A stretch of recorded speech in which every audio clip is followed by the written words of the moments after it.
Hi hello வணக்கம். நான் உங்க சௌந்தர்யா லட்சுமி நாராயணன் அண்ட் நீங்க பார்த்துட்டு இருக்கிறது க்ரோ தமிழ் யூடியூப் சேனல். வணிகம்லாம் சூப்பரா பண்றாங்க, ஆனா ஸ்டாக் பிரைஸ் மட்டும் சிங்க் ஆகுதுங்க. ஜூலை 24, 2025 ஸ்டோரி இதுதான். கம்பெனியோட வால்யூம்ஸ் அதிகமாகுது, ரெவென்யூ வளருது, ப்ராஃபிட்டும் வளருது. ஆனா ஒரே நாள்ல பங்கு 28% கிராஷ் ஆயிடுச்சு. கம்பெனி பேர் IEXங்க. Trigger CERC market coupling order தான். பிஸ்னஸ் டெட்டரேட் ஆல ஓவர் நைட்டா. பட் ஒரு கேள்வி ரைஸ் பண்ணாங்க. ரெகுலேட்டரி மோட்காக இன்வெஸ்டர்ஸ் ப்ரீமியம் பிரைஸ் கொடுத்தாங்க அண்ட் வேல்யூவேஷன் ஒரு இல்யூஷனா இருந்தது, ஷேட்டர் ஆயிடுச்சு. இந்த சிச்சுவேஷனை ரிலேட்டபிள் பண்ணோம்னா HUL பாருங்க. ஃபென்டாஸ்டிக் நிறுவனம், மேஜர் கிரைசிஸ் இல்ல. ஸ்டாக் ரஃபா ஃபிளாட்டா இருந்திருக்கு கடந்த 5 வருடமா. Market close to 10% annual returns தான் கொடுத்திருக்கு. Sales growth below 6%. But valuation 45 to 60 times earnings. இன்னும் சொல்லணும்னா சில டைம் ரிஸ்க் வணிகத்தில் இல்லை, பட் நம்ம எவ்வளோ ப்ரைஸ் பே பண்ணி அந்த பிஸ்னஸில் ஷேர் எடுக்கிறோங்கிறது தான். இன்னைக்கு அந்த மாதிரி 5 நிறுவனங்களை பார்க்க போகிறோம். ஆப்பர்ச்சுனிட்டிஸ் ரியலாக இருக்குது, பட் வேல்யூவேஷன்ஸ் ஃபார் அஹெடாக இருக்குது க்ரோத்தை விட. அண்ட் கண்டிப்பாக 5வது நிறுவனம் வரைக்கும் இந்த காணொலியை முழுசாக பாருங்கள். PE மெனி டைம்ஸ் ஹையராக இருக்குது ஃபர்ஸ்ட் 4 கம்பெனிஸை விட. Market cap nearly 11 times estimated size of entire Indian core மார்க்கெட்டை விட இருக்குது. இந்த நிறுவனத்துடைய பேரை நான் சொல்ல மாட்டேன், ஆனால் ஒரு நிறுவனம் சொல்றதுக்கு முன்னாடி ஒரு க்ளூ கொடுக்குறேன். க்ளூல கண்டுபிடிச்சிட்டிங்கன்னா கமெண்ட் செக்ஷன்ல டக்குன்னு சொல்லிடுங்க. காணொலியை ஆரம்பிக்கிறதுக்கு முன்னாடி நீங்க நம்பர்ஸ்க்கு பிஹைண்டா இருக்கிற கதை என்னன்னு தெரிஞ்சுக்கணும். ஹைப்பை மட்டும் தெரிஞ்சுக்க கூடாது. மறக்காம சப்ஸ்கிரைபும் பண்ணிருங்க. இந்த இடத்துல இந்த கம்பெனி நல்லா இருக்கா, நல்ல பிரைஸ்ல இருக்கா அப்படின்னு பார்க்க மாட்டோம். ஒரு ரீட்டைலர் நிறுவனம். இந்த நிறுவனம் எல்லா முதலீட்டாளர்களுக்கும் தெரியும். எந்த நிறுவனத்தை பத்தி பேச போறேன்னு உங்களுக்கு தெரிஞ்சதுன்னா கமெண்ட் செக்ஷன்ல சொல்லிருங்க.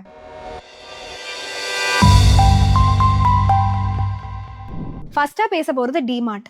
பர்ஃபெக்ட் பிசினஸ்க்கு பர்ஃபெக்ட் பிரைஸ் வேணும். சூப்பர் மார்க்கெட் அவங்களோட promise simple.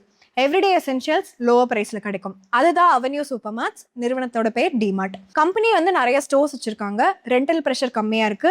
Grocery daily எசென்ஷியல்ல focus பண்றாங்க. ஆர்கனைஸ் ரீட்டைல் மார்க்கெட் மட்டுமே 15 lakh crores இருக்கு இந்தியால. அண்ட் இதுல டிமார்ட்னுடைய பங்கு மட்டுமே 5% இருக்கு. ரன்வே இன்னுமே ரொம்பவே லார்ஜா இருக்கு. growth ரன்வேல தான் ஒரு ட்விஸ்ட் வரும் அப்படின்னு பார்த்தா அந்த ரன்வேயோட டிக்கெட் பிரைஸ்ல தான் இந்த இடத்துல ஒரு ட்விஸ்ட் இருக்கு. டிமார்ட் ரஃபா 82 to 83x பிரைஸ் டு ஏர்னிங்ஸ்ல ட்ரேட் ஆயிட்டு இருக்கு. In comparison to Vishal Mega Mart 58x, Electronics Mart 49x, V-Mart 41x. அதாவது ஒரு 1 rupee ஆஃப் ப்ராஃபிட் அந்த கம்பெனி ஏர்ன் பண்றதுக்கு நம்ம அந்த ஸ்டாக்கு 83 டைம்ஸ் மோர் கொடுத்து வாங்குறோம்னு அர்த்தம். ஓகேங்களா? அந்த மாதிரி ஒரு ப்ரீமியம் பிரைஸ்ல மார்க்கெட் ஒரு நார்மல் எக்ஸிகியூஷன் பார்க்காது, பட் பர்ஃபெக்டா இருக்கணும்னு யோசிப்பாங்க. பட் சில வார்னிங் லைட்ஸ் இருக்கு டேஷ்போர்ட்ல. கம்பெனிக்கு ஹிஸ்டாரிக்கலா 25 to 30% growth, இப்போ 16% growth ஸ்டேஜ்ல அந்த ஒரு ஸ்டேஜ்ல தான் இருக்காங்க. Q1 FY27ல லைக் ஃபார் லைக் growth 10.8%லேருந்து 5.5% சரிஞ்சிருக்கு. இந்த மொமெண்டம் ஓல்டர் கடைகளோடதும் ரொம்ப ஸ்லோவா இருக்கு. ஆப்ரேட்டிங் மார்ஜின் 7-8% தான் இருக்கு.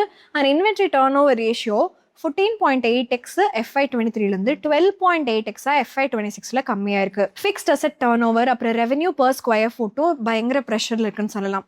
அதாவது புது அசெட்ஸ் சேல்ஸ் அதே எஃபிஷியன்சியில் முன்ன மாதிரி ஜென்ரேட் பண்ணுறது இல்லைன்னு அர்த்தம். அதுக்கப்புறமா அந்த 10-minute டெலிவரியோட என்ட்ரி வந்தது. பிளிங்கிட், ஜெப்டோ, இன்ஸ்டாமார்ட் இவங்க எல்லாரும் மெட்ரோல இருக்கிற டிமாண்டை கேப்சர் பண்றாங்க. டிமார்ட் இந்த கன்சால்டேஷன் மோட்க்கு ரெடி இல்லை. பேட்டில் இப்போ யாரு சீப்பஸ்ட் அப்படிங்கிறதுலேருந்து யாரு மோஸ்ட் கன்வீனியன்ட் அப்படின்னு மாறிட்டு இருக்கு. மேனேஜ்மெண்ட் 3000-லேருந்து 3300 கோடி கேபெக்ஸும் 10 to 20% ஸ்டோர் எடிஷன்ஸ் ஒவ்வொரு வருஷமும் பண்ணலான்னு பிளான் பண்ணியிருக்காங்க.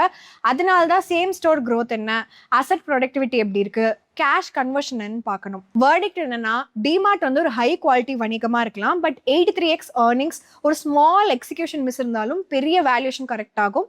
5வது பேச போற நிறுவனத்தோட PE 3 டைம்ஸா இருக்கு டிமார்ட் கூட பார்க்கும்போது. டிமார்ட்டோட ஸ்கேல் கூட இல்லை. ஆனா சரி, அடுத்த பிஸ்னஸ் ஃபேக்டரிக்கு தேவையான கிளீனர் பண்றாங்க, பட் அவங்களுடைய எக்ஸிகியூஷன் ரெக்கார்டுக்கு மேல இருக்கிற ஒரு ஸ்மோக் இன்னும் ஃபுல்லா கிளியர் ஆகல. 2வதா பேச போற நிறுவனத்தோட பேர் தெரிஞ்சா கமெண்ட்ஸ்ல சொல்லிருங்க. Thermax. Green future grey execution. ஒரு கெமிக்கல் இல்லை பேட்டரி தயாரிப்பாளர் ஃபாசில் ஃபியூவல்லேருந்து ரெனியூவபிள் எனர்ஜிக்கு ஷிஃப்ட் பண்ணணும், but design, build and operate பண்ண வேணாம் பிளான்ட்டை அப்படின்னா Thermax end to end solution கொடுக்குறாங்க. Clean energy, air and water, theme future facing. But stock 95x PL இருக்கு. ப்ரீமியம் வேல்யூவேஷன் இருந்தாலும் operating margin and ROCE lower எண்டில் இருக்குது இண்டஸ்ட்ரியில். அண்ட் பிஏஜி வந்து ஹையஸ்ட்டாக இருக்குது பியர்ஸ் கூட பார்த்தோன்னா. கம்பெனியோட ஓவரால் சேல்ஸ் க்ரோத்தும் ஸ்லோ டவுன் ஆயிருக்கு. அதனால பிஸ்னஸ் வந்து ப்ராஜெக்ட் இன்டென்சிவாக எக்ஸிக்யூஷன் ரிஸ்க்கும் இருக்குன்னு சொல்லலாம். ப்ராஜெக்ட் பிஸ்னஸில் டிலே இருக்கும், ஓவர் ரன் இருக்கும், மார்ஜினை சாப்பிட்ரும். எஃப்ஜிடி ப்ராடக்ட்ஸை பிளட் பாத் டிலே, அப்புறம் ரைட் டவுன்ஸ் வந்து பயோ சிஎன்ஜியில் வந்தது, இதெல்லாம் எல்லாரும் சொல்லுவாங்க. எஃப்இபிஎல் எக்ஸ்பேன்ஷன் அப்புறம் ப்ராஃபிட்டபிலிட்டி டைம்லைன் வந்து மல்டிபிள் டைம்ஸ் போஸ்ட்போன் ஆயிருக்கு. கம்பெனி வந்து லோவர் மார்ஜின்ஸ் இன்ஃப்ராஸ்ட்ரக்சர் ஆர்டர்ஸ் எடுக்கிறாங்க. டொமஸ்டிக் மார்ஜின்ஸ் 5 to 8% தான் இருக்கும். ஓவரால் ஆப்ரேட்டிங் மார்ஜின் 10% இருக்கு. நெட் ப்ராஃபிட் வந்து அதர் இன்கமான land sales, dividend income, grants இதெல்லாம் சப்போர்ட் பண்ணியிருக்கு.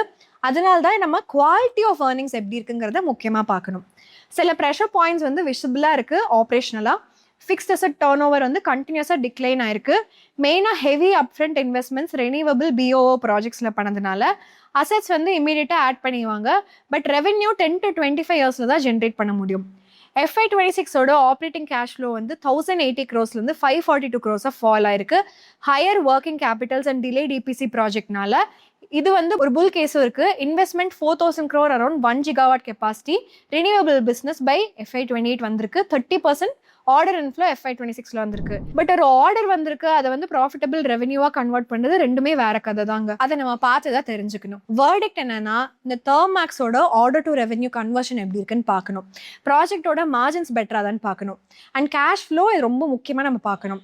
95x PE-ல மார்க்கெட் ஆல்ரெடி வந்து பெனிஃபிட் ஆஃப் எக்ஸிக்யூஷன் கொடுத்துருச்சு. பட் கம்பெனி வந்து ப்ரூஃப் கொடுக்கணும் அதை ப்ரொவைட் பண்ணுறதுக்கு. நான் 5வது சொல்ல போகிற நிறுவனத்தோடைய வேல்யூவேஷன் ரஃப்லி 3 times இருக்குது தெர்மேக்ஸோடது. அண்ட் இம்பார்ட்டன்ட் பார்ட் க்ரோத் ஸ்டோரியோடது வந்து ப்ரெடிக்டபிள் சப்ஸ்கிரிப்ஷன்ஸ் மேலே டிபெண்ட் பண்ணக்கூடாது. இது வந்து timing of government, global agency order இதை பொறுத்து தான் இருக்கணும். அதுக்கு முன்னாடி ஒரு கம்பெனியோட கஸ்டமர்ஸ் வந்து ஏர்பஸ், போயிங், BMW இதெல்லாம் இருக்காங்க. பேர்கள்லாம் கிளாமராக இருக்குது, பட் நம்பர்ஸ் ஈக்குவலாக கிளாமராக இருக்கா அப்படிங்கிறத பார்க்கணும். என்ன நிறுவனம் தெரிஞ்சா கமெண்ட்ல சொல்லிருங்க. டைனமேட்டிக் டெக்னாலஜிஸ், பெரிய கஸ்டமர்ஸ், தின் எக்கனாமிக்ஸ். டைனமேட்டிக் டெக்னாலஜிஸ் வந்து ஏர்கிராஃப்டோ டிராக்டரோ இந்த மாதிரி தயாரிப்பு செய்யறது இல்ல, மிஷனுக்கு தேவையான கிரிட்டிக்கல் காம்பனன்ட்ஸ் பண்றாங்க. ஏர்பஸ், போயிங், BMWல கஸ்டமர்ஸ், லாங் டேர்ம் கான்ட்ராக்ட் இருக்கு, ஹை பேரியர் இருக்கு என்ட்ரிக்கு, ட்ரீம் பிசினஸ்ங்க. நம்பர்ஸ் பார்த்தோம்னா PE ரஃப்லி 143x, ROC 10% தான், ROE 6.6% தான். நெட் ப்ராஃபிட் மார்ஜின் வந்து 3.1% தான். அண்ட் 3 year சேல்ஸ் இயர் வெறும் 7.2% தான் இருக்கு. FY26ல ஏரோஸ்பேஸ் வந்து ரஃப்லி ஹாஃப் த ரெவென்யூ கான்ட்ரிபியூட் பண்ணியிருக்கு, ஸ்ட்ராங்காக வளர்ந்துருக்கு. பட் க்ரோத் மீதி இருக்கிற பிஸ்னஸ்லலாம் லெஸ் தென் 7% தான் இருந்திருக்கு. மெட்டலர்ஜி வந்து 22% ரெவென்யூ லாஸ் மேக்கிங்காக இருக்குது.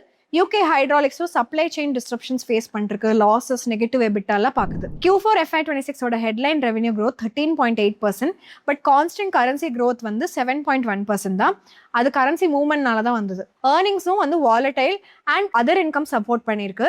இன்வென்ட்ரி டர்ன் ஓவர் வந்து 2.66லேருந்து 1.9x FY26ல கம்மியாக இருக்குது. ஏன்னா இன்வென்ட்ரி அண்ட் ஒர்க்கிங் கேபிட்டலுக்கு வந்து ஏரோஸ்பேஸ் பிஸ்னஸ் வந்து ரொம்பவே முக்கியம், அதனால தேவை அதிகமாக இருக்கும். இதனால கேஷ் கன்வர்ஷனும் ரொம்ப நிலையற்று இருக்குங்க. அக்கௌண்ட்ஸ் ஆஃப் ரிசீவபிள்ஸும் ஜாஸ்தியாக இருக்குது, இன்வென்ட்ரி பில்டப் ஆயிருக்கு, ஆப்ரேட்டிங் கேஷ் ஃப்ளோ கன்சிஸ்டண்ட்டாக இல்லை, ஏர்னிங்ஸில் ரிஃப்ளெக்ட் ஆயிருக்கு. ஸோ ஆக்சுவலாக இன்வெஸ்டர்ஸ் எதில் பெட் பண்ணுறாங்கன்னா, ஏரோஸ்பேஸ் ஸ்கேலப் ஆகும், hydraulics and metallurgy turn around ஆகும், பெட்டர் மார்ஜின் வரும், ப்ராஃபிட்டை கேஷாக கன்வெர்ட் பண்ணலாம் இப்படின்லான்ட்டு. இதெல்லாம் ஒரே சமயத்தில் வரும் அப்படிங்கிற எதிர்பார்ப்புல தாங்க. வேர்டிக்ட் என்ன அப்படின்னு பார்த்தீங்கன்னா, ஒரு கிரேட் கஸ்டமர் லிஸ்ட் வந்து ஆட்டோமேட்டிக்காக வந்து கிரேட் ஷேர் ஹோல்டர் எக்கனாமிக்ஸ்க்கு ஒன்றுமே தராது.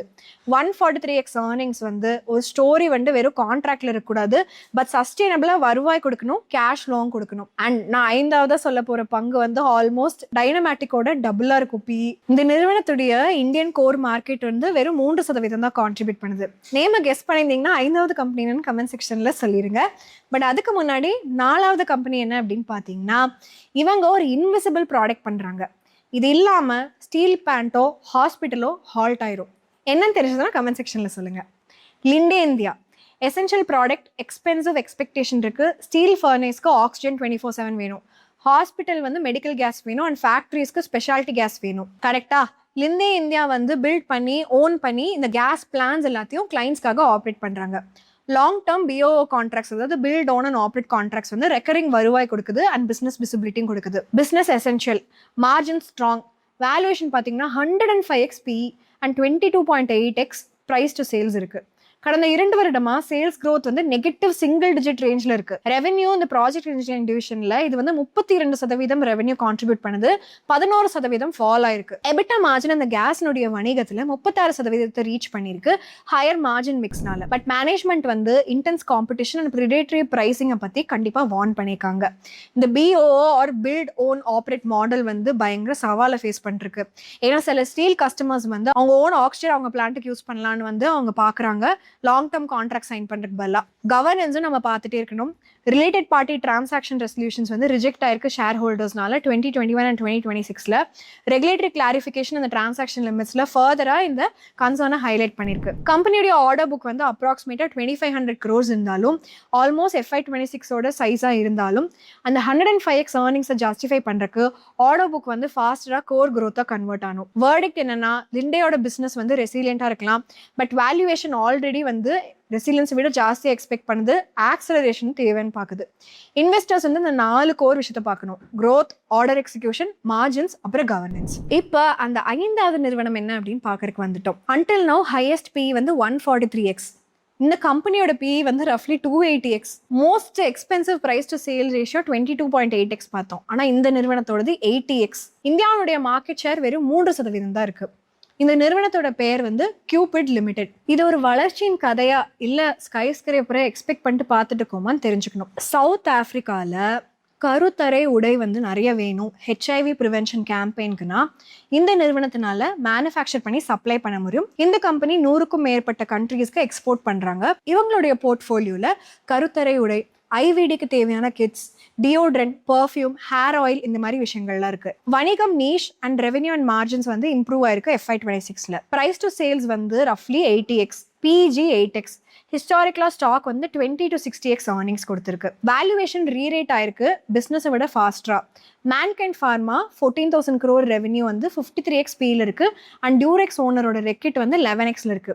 கியூபிடோட இந்தியன் மார்க்கெட் 3% இருந்தாலும் மேன்கைண்டோடது வந்து 10 times லார்ஜரா இருக்கு. மோஸ்ட் ஸ்ட்ரைக்கிங்கான கம்பேரிசன் என்னன்னா, கியூபிடோடைய மார்க்கெட் கேப் ரஃப்லி 30,000 crores, nearly 11 times estimated size of entire இந்தியனுடைய கருத்தடை உரை மார்க்கெட்டா இருக்கு. அண்ட் எஸ்டிமேட்டட் குளோபல் ஃபீமேலோட கருத்தடை உரை மார்க்கெட் வந்து 12,000 crores இருக்கு. கியூபிடோட கரண்ட் மார்க்கெட் கேப் ரஃப்லி 2.5 times இருக்கு. அதை விட மார்க்கெட் வந்து டுடேஸ் பிசினஸ் பிரைஸ் பண்ணல, பட் ஃபியூச்சர் எப்படி இருக்கும் பார்த்து பிரைஸ் பண்றாங்க. 2026ல ஸ்ட்ராங் இம்ப்ரூவ்மெண்ட் இருந்தது ரெவென்யூ அண்ட் மார்ஜின்ஸ்ல. மேனேஜ்மெண்டோட டார்கெட் வந்து FY26ஓட வருவாயை 391 crores இருந்து 1150 கோடியா FY29ல கொண்டு போகணும் தான். Revenue target 600 crores and profit target 180 crores இருக்கு. FY27ல கொடுத்தாங்க.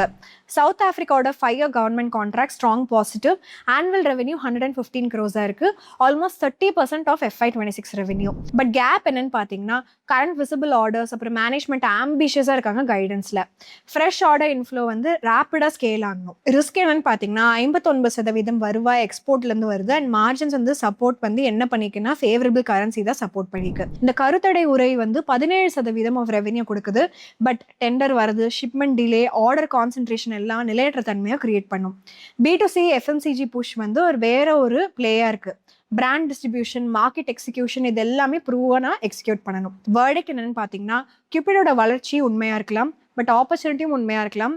பட் 280x PEல வளர்ச்சி மட்டும் பத்தாது, பர்ஃபெக்ட் எக்ஸிக்யூஷன் பண்ணணும், லார்ஜ் ஃப்ரெஷ் ஆர்டர்ஸ் எடுக்கணும், ஸ்டேபிள் மார்ஜின்ஸும், சக்ஸஸ்ஃபுல்லாக B2C எக்ஸ்பான்ஷனும் பண்ணணும். நிறைய ரிஸ்க் இருக்கு. ரிஸ்க் இங்க இடத்துல என்னன்னா, கம்பெனி வளராது அப்படிங்கிறது கிடையாது.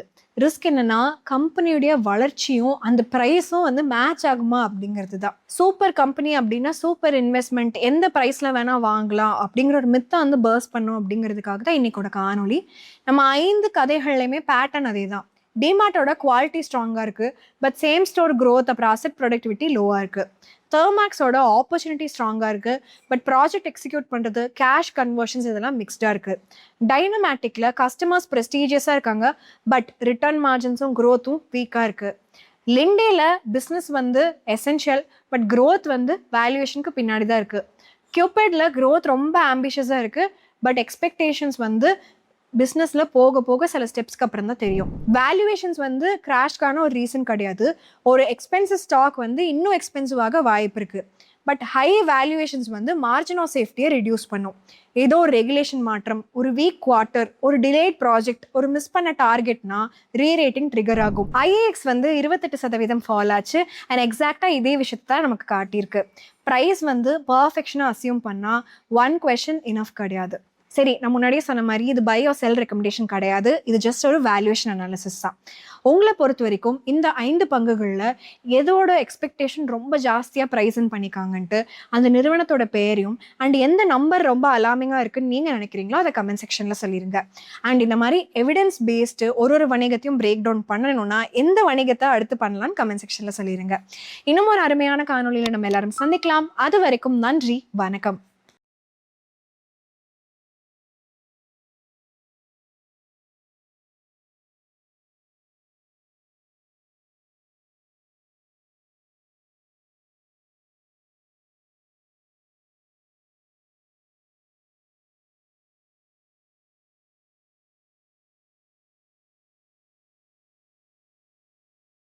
Investment in securities market are subject to market risks. Read all the related documents carefully before investing. Please read the risk disclosure documents carefully before investing in equity shares, derivatives, mutual fund, and or other instruments traded on the stock exchanges.